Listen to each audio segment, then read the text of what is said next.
We sat around the campfire, the flames flickering softly, casting shadows on the trees.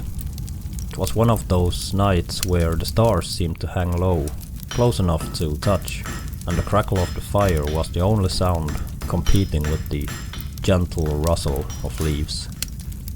Could almost hear the rhythm of the earth breathing. I leaned back, feeling the warmth on my face, and turned to the group. My friend broke the silence while he was poking at the embers with a stick.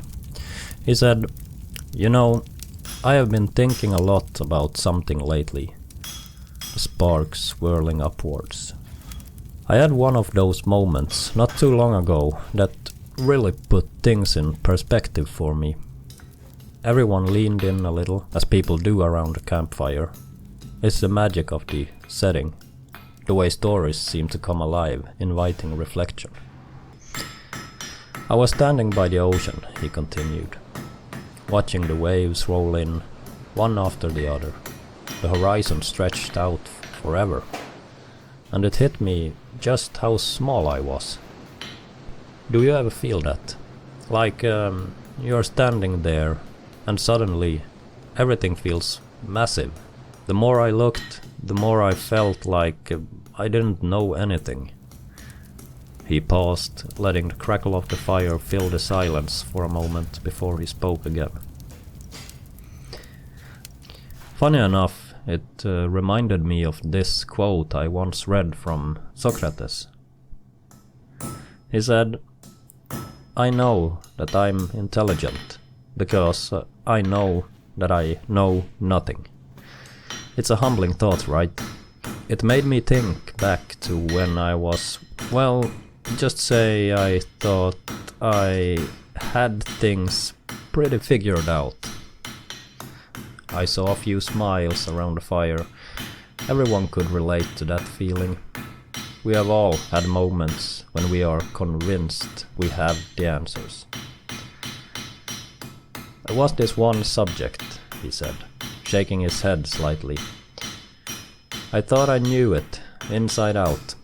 I spent hours reading about it, diving into every article and video I could find, and man, I was confident.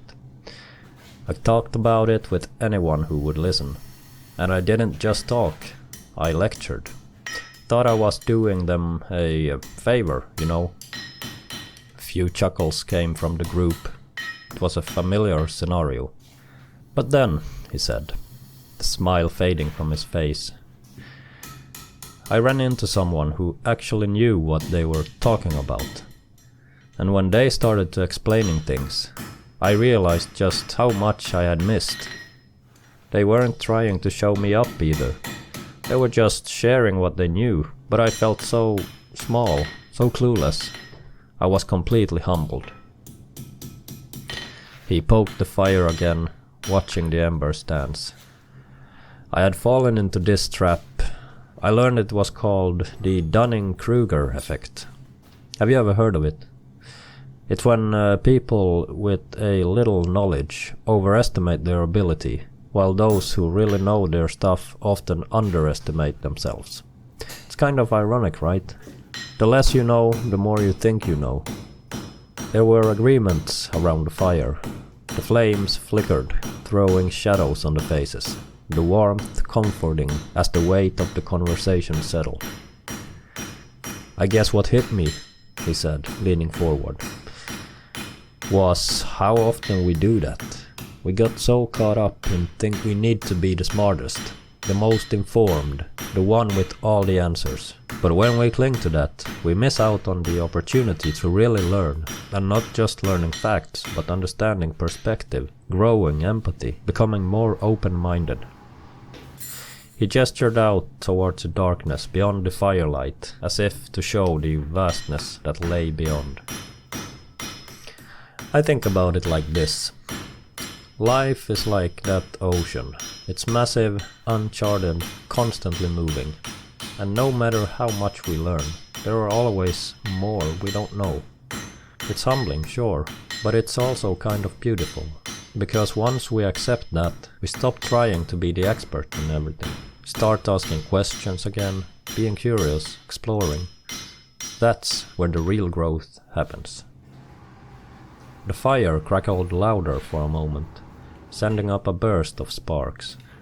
He leaned back again, letting the weight of his word sink in. It wasn't easy, letting go of that ego. It's scary to admit you don't know everything, that you are still learning. But once I started doing that, I found something else. Humility, but also this sense of freedom. Like it's okay to be a beginner. It's okay to ask for help, to not have all the answers. And it opens up this whole new world of learning. Suddenly, instead of worrying about being right all the time, you're just open. I looked around the fire, seeing the flicker of recognition in few faces. We had all been there. It's a process though, he said. You gotta remind yourself to drop the ego, to stay open-minded. You have to practice being aware of catching yourself when you start thinking you know it all. And the best part, you get to ask questions. You get to learn from other people. And that, my friends, is when things really get interesting. He let the silence settle again for a moment. The night seemed to grow quieter, as if the world itself was reflecting on the words.